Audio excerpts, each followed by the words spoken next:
Mesmerizing wedding collection.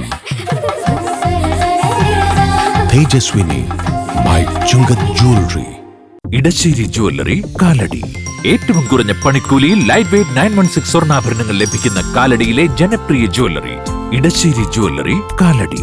മനസ്സ് നിറയെ മാംഗല്യം, മനസ്സ് നിറയെ വാത്സല്യം, മനസ്സിലുണ്ടൊരു മന്ത്രകോടി, മനം ബ്യൂട്ടിഫുൾ.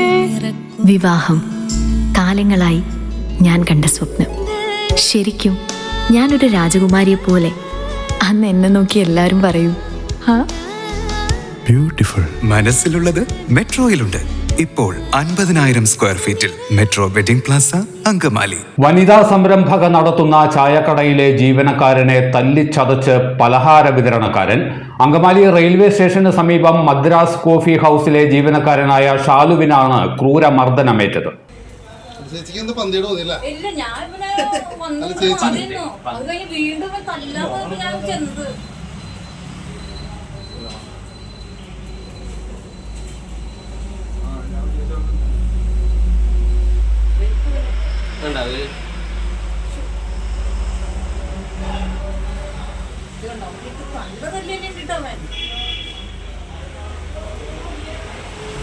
ചായക്കടയിൽ ചെറുകടികൾ നൽകുന്നതുമായി ബന്ധപ്പെട്ട തർക്കമാണ് വലിയ അടിയിൽ കലാശിച്ചത്.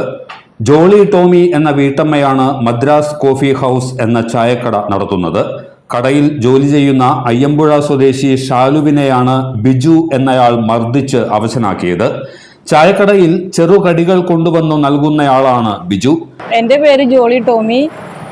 ഞാൻ അങ്കമാലിയിൽ ഒരു കോഫി ഷോപ്പ് നടത്തുന്ന വീട്ടമ്മയാണ്. എൻ്റെ കടയിൽ കഴിഞ്ഞ ദിവസം രാത്രി സ്നാക്സ് സപ്ലൈ ചെയ്യണ ഒരു വ്യക്തി വന്ന് സ്റ്റാഫിനെ ആക്രമിച്ച് എൻ്റെ മുമ്പിൽ വെച്ച് അവനെ ആക്രമിച്ച് ഒത്തിരി പ്രശ്നമുണ്ടാക്കി. കടയിൽ സ്നാക്സ് സപ്ലൈ ചെയ്യുന്ന ആളാണ്. കടയുടെ എണ്ണം കുറയ്ക്കണമെന്ന് പറഞ്ഞപ്പോൾ ആൾക്ക് ഇഷ്ടപ്പെട്ടില്ല. ആള് സ്റ്റാഫിനെ ആക്രമിച്ചു. സ്റ്റേഷനിൽ ഞങ്ങൾ പരാതി കൊടുത്തിട്ടുണ്ട്. കച്ചവടം കുറവായതിനാൽ കടികളുടെ എണ്ണം കുറയ്ക്കാൻ കട ഉടമയുടെ നിർദ്ദേശപ്രകാരം ഷാലു ബിജുവിനോട് ആവശ്യപ്പെടുകയായിരുന്നു. ഇത് വകവയ്ക്കാതെ പിന്നീടുള്ള ദിവസങ്ങളിലും ബിജു തോന്നിയ പോലെയാണ് പലഹാരങ്ങൾ കൊണ്ടുവന്നിരുന്നത്.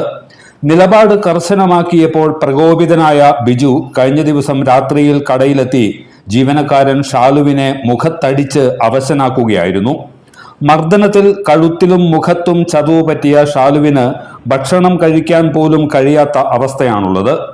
ഈ സമയം കടയിലുണ്ടായിരുന്ന ഉടമ ജോളി ഇടികിട്ടാതെ ഒഴിഞ്ഞു മാറുകയായിരുന്നു. ഈ ബിജു എന്ന് പറയുന്ന വ്യക്തിനോട് കുറച്ച് ദിവസം മുന്നേ നമ്മളൊരു 40 കടി വെക്കാൻ പറഞ്ഞിട്ടുണ്ടെങ്കിൽ ഇദ്ദേഹം വെക്കുന്നത് എന്ന് വെച്ച് കഴിഞ്ഞാൽ 100ഉം 70ഉം അങ്ങനെ നമ്മൾ പറയുന്നതിൽ കൂട്ടിയിട്ടാണ് ഇരട്ടിയൊക്കെ ആയിട്ടാണ് വെക്കാറുള്ളത്. അപ്പം നമ്മളത് കർശനമായിട്ട് തലേ ദിവസം വന്നപ്പോൾ നമ്മൾ പറഞ്ഞു 35 കടി കറക്റ്റായിട്ട് വെക്കാനട്ടാന്ന് പറഞ്ഞപ്പോൾ പിറ്റേ ദിവസം ഇയാൾ 70 കടീൻ്റെ മേലെ വെച്ചു. അപ്പം ഞാനിവിടെ വന്നു. അപ്പം തന്നെ ഇതിൻ്റെ ഓണറോട് നമ്മൾ കാര്യം പറഞ്ഞു, ഇങ്ങനെ കൂട്ടി വെച്ചിട്ടുണ്ട് എന്ന് പറഞ്ഞു. അപ്പം എന്നോട് പറഞ്ഞു ബാക്കി എടുത്ത് വെച്ചേക്ക്, എന്നിട്ട് അവർക്ക് തിരിച്ചു കൊടുക്കാമെന്ന് പറഞ്ഞു. അപ്പോൾ നമ്മൾ ബാക്കി കടി നമ്മൾ പറഞ്ഞ 35 അവിടെ വെച്ചിട്ട് ബാക്കി സാധനം കവറിലാക്കിയിട്ട് വെച്ച്. അപ്പോൾ ചേട്ടൻ വന്ന ടൈമിൽ ഞാൻ അയാളോട് വിളിക്കാൻ പറഞ്ഞു. ഈ ബിജു എന്ന് പറയുന്ന വ്യക്തിനെ വിളിച്ച് പറഞ്ഞേക്ക് ഇത് വേണമെങ്കിൽ കൊണ്ടുപോകാൻ. അന്ന് ഞാൻ ഇയാളെ വിളിച്ചു, ചേട്ടാ നമുക്ക് പറഞ്ഞതിലും കൂടുതലുണ്ട്, അപ്പോൾ പറഞ്ഞ സാധനം ഞങ്ങൾ എടുത്തിട്ടുണ്ട്, ബാക്കി സാധനം ഇവിടെ കവറിലാക്കി വെച്ചിട്ടുണ്ട്, അത് എടുത്ത് കൊണ്ടുപോയിക്കോളി എന്ന് പറഞ്ഞപ്പോൾ അന്ന് എന്നെ ഷൗട്ട് ചെയ്ത് ചീത്ത പറഞ്ഞ് ഇതാക്കി പോയതാണ്. കാരണം നീ ആരാടാ അത് പറയാൻ, അങ്ങനെയാണ് ഇങ്ങനെയാണെന്ന് പറഞ്ഞിട്ട് നല്ല ഇതിൽ അന്ന് എല്ലാവരും കേട്ടുകൊണ്ടിരിക്കുമ്പോഴാണ് ഞാൻ എപ്പോൾ ഈ വ്യക്തിനെ ഫോൺ വിളിക്കുകയാണെന്നുണ്ടെങ്കിലും ലൗഡ് സ്പീക്കർ ഓൺ ചെയ്തിട്ടേ ഞാൻ വിളിക്കാറുള്ളൂ. അങ്ങനെ അന്ന് എന്നോട് ദേഷ്യപ്പെട്ട് പോയ വ്യക്തിയാണ്. പിന്നെ നമ്മൾ കർശനമായിട്ട് പിറ്റേ ദിവസം നമ്മൾ പറഞ്ഞു 35 മാത്രം വെച്ചാൽ മതിയെന്ന്. അതിൻ്റെ പിറ്റേ ദിവസം കറക്റ്റ് 35 വെച്ചു. പിറ്റേ ദിവസം മുതൽ ഇയാൾ എന്ത് ചെയ്തു, 5 കൂട്ടി വെക്കാൻ തുടങ്ങി. അപ്പോൾ നമ്മളൊന്നും പറയാൻ നിന്നില്ല. 5 അല്ല, 5 കേസല്ല, അത് ഓക്കെ എന്നും പറഞ്ഞിട്ട് വെക്കാൻ തുടങ്ങിയ ടൈമിൽ നമ്മളെടുത്തുനിന്ന് 280 രൂപയാണ് ഇയാൾ മേടിക്കാറ്. 2 ദിവസം കറക്റ്റായിട്ട് 280 രൂപ മേടിച്ചു. ഈ വിഷയം നടക്കുന്ന ദിവസം ഞാൻ 280 രൂപ ഇവിടെ എടുത്തു വെച്ച് പോയിട്ട് ഞാൻ ഇവിടുത്തെ ചേച്ചീനോട് പറഞ്ഞു അയാൾ വരുമ്പോൾ ആ പൈസ കൊടുക്കണട്ടാന്ന് പറഞ്ഞിട്ട് ഞാനൊന്ന് പുറത്ത് പോയതാണ്. പുറത്ത് പോയ ടൈമിൽ ഞാൻ ഇങ്ങോട്ട് വരുമ്പോൾ ഇവിടെ നിന്ന് എന്നെ വിളിക്കുന്നുണ്ട്, ചേട്ടൻ വിളിക്കുന്നുണ്ട്. അപ്പോൾ ഞാൻ വന്ന് നോക്കിയപ്പോൾ ഇതിൽ 5 രൂപ കൂടിക്കണല്ലോ, അതെന്താ സംഭവം എന്ന് ചോദിച്ചു. അപ്പോൾ ഞാൻ പറഞ്ഞു എനിക്കറിയില്ല, ഇന്നലെ വരെ കറക്റ്റ് പൈസയാണ് മേടിച്ചത്, ഇന്ന് 5 രൂപ എന്താ കൂടി? നമുക്ക് പൈസേൻ്റെ 5 രൂപേൻ്റെ അല്ല, ഇത് എന്തുകൊണ്ട് കൂടി? 1 രൂപയാണെന്നുണ്ടെങ്കിൽ നമ്മളെ സ്ഥാപനത്തിലായി എന്തുകൊണ്ട് വന്നു എന്നുള്ള കണക്ക് ബോധിപ്പിക്കേണ്ടത് ഞാനാണ്. അപ്പോൾ നമ്മൾ വിളിച്ച് ചോദിച്ചു. ഇയാളെ വിളിച്ച് ചോദിച്ച ടൈമിൽ ഞാൻ പറഞ്ഞു, നമ്മൾ ഇത്രേ ചോദിച്ചിട്ടുള്ളൂ, ചേട്ടാ 280 ഇന്നലെ വരെ മേടിച്ചിരുന്നത്, ഇന്ന് 5 രൂപ കൂടിയിട്ടുണ്ടല്ലോ എന്ന് നമ്മൾ ചോദിച്ചു. അപ്പോൾ ഇയാൾ പറഞ്ഞു അത് 1 രൂപ അടക്കി കൂട്ടിയിട്ടുണ്ടെന്ന് പറഞ്ഞു. അപ്പോൾ ഞാൻ പറഞ്ഞു നമ്മൾ അറിഞ്ഞിട്ടില്ല ഈ സംഭവം. അപ്പോൾ ചേട്ടൻ പറഞ്ഞു ഇനി 40 വെക്കണ്ട, 35 തന്നെ വെച്ചാൽ മതി എന്ന് അവനോട് പറഞ്ഞേക്കെന്ന് പറഞ്ഞു. അപ്പോൾ ഞാൻ പറഞ്ഞു ചേട്ടാ ഇനി 40 വെക്കണ്ട, 35 മാത്രം വെച്ചാൽ മതി എന്ന് പറഞ്ഞ് ഇതാക്കിയപ്പോൾ തന്നെ മൂപ്പർ എന്നെ തെറി പറയാനാണ് തുടങ്ങിയത്. നിന്റെ കടയ്ക്ക് ഒരു ഡാഷും വയ്ക്കുന്നില്ല എന്നും പറഞ്ഞിട്ട് നന്നായിട്ടാണ് തെറി പറഞ്ഞു. അതിനുള്ള സാക്ഷികൾ എന്ന് പറയുകയാണെങ്കിൽ ഇവിടെ കടയിലുള്ള എല്ലാവരും സാക്ഷികളാണ്. നമ്മളാ വിളിക്കുന്ന ടൈമിൽ ചേട്ടനാണെന്നുണ്ടെങ്കിലും ചേച്ചിയാണെന്നുണ്ടെങ്കിലും എല്ലാവരും സാക്ഷികളാണ്. ഇവിടുത്തെ സ്റ്റാഫൊക്കെ അത് കേട്ടോണ്ടിരിക്കാം. അപ്പോൾ നമ്മൾ പറഞ്ഞു ഇനി നീ ഇവിടെ സാധനം സപ്ലൈ ചെയ്യേണ്ടെന്നും പറഞ്ഞിട്ട് ഫോൺ കട്ട് ചെയ്യുകയാണ് ചെയ്തിട്ടുള്ളത്. അതിൻ്റെ ശേഷം ഒരു 5-10 മിനിറ്റ് കഴിഞ്ഞിട്ടാണ് ഈ ബിജു എന്ന് പറയുന്ന വ്യക്തി ബൈക്കിൽ വന്നിട്ട് നീ എന്നെ അങ്ങനെ ആക്കും ഇങ്ങനെ ആക്കില്ലടാ എന്നും പറഞ്ഞിട്ട് നമ്മളൊന്ന് സംസാരിച്ച് തീരുന്നതിൻ്റെ മുന്നേ അടി വന്നുപോയി. ചേച്ചി എൻ്റെ തൊട്ടപ്പുറം നിൽക്കുക.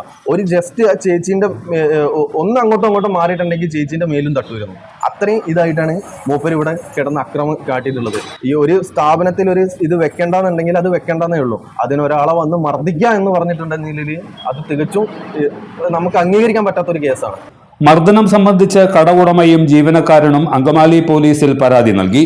വ്യാപാര സ്ഥാപനത്തിൽ അതിക്രമിച്ചു കയറി അക്രമം നടത്തിയ സംഭവത്തിൽ കേസുമായി മുന്നോട്ടു പോകുമെന്ന് മർദ്ദനമേറ്റ ഷാലുവും കട ഉടമസ്ഥ ജോളി ടോമിയും പറഞ്ഞു. ഇവിടെ അങ്കമാലി സ്റ്റേഷനിൽ ഒരു കംപ്ലൈന്റ് ഫയൽ ചെയ്തിട്ടുണ്ട്. ഈ ബിജു എന്ന് പറയുന്ന വ്യക്തിനെ ഒരിക്കലും നമ്മൾ വിടാൻ പോകുന്നില്ല. ഏതറ്റം വരെ വേണമെന്നുണ്ടെങ്കിലും നമ്മൾ പോകും. കാരണം ഒരു കടയിലും ഇയാളുടെ ഒരു അതിക്രമം ഇനി ഉണ്ടാവാൻ പാടില്ല. കാരണം നമ്മളിവിടെ ജീവിക്കാനും വേണ്ടിയിട്ട് നടത്തുന്ന ഒരു സ്ഥാപനമാണ്. ആ സ്ഥാപനത്തിൽ കയറിയിട്ട് ഗുണ്ടായിസം കാണിക്കുക എന്ന് പറഞ്ഞു കഴിഞ്ഞാൽ നമുക്ക് ആർക്കും അംഗീകരിക്കാൻ പറ്റാത്ത സംഭവമാണ്. അതിനെതിരെ ശക്തമായി നമ്മൾ പ്രതികരിക്കും. എല്ലാത്തരം അഴുക്കിനെയും തുടച്ചു മാറ്റി സുഗന്ധം പരത്താൻ ഇനി എന്നെന്നും ഓർമ്മ പെർഫ്യൂംഡ് ക്ലീനിംഗ് ലിക്വിഡ്. വീടെന്നും സ്വർഗമാക്കാൻ ഓർമ്മ പ്രോഡക്ട്സ്. ഇതെല്ലാം എന്റെ കല്യാണത്തിന് വാങ്ങിയതാ. വാവ്, ഇതെവിടുന്നാ? നമ്മുടെ MV ചാക്കോ ജ്വല്ലറിന്ന്. 70 വർഷത്തെ പാരമ്പര്യല്ലേ? MV Chacko Jewellers, Angamaly.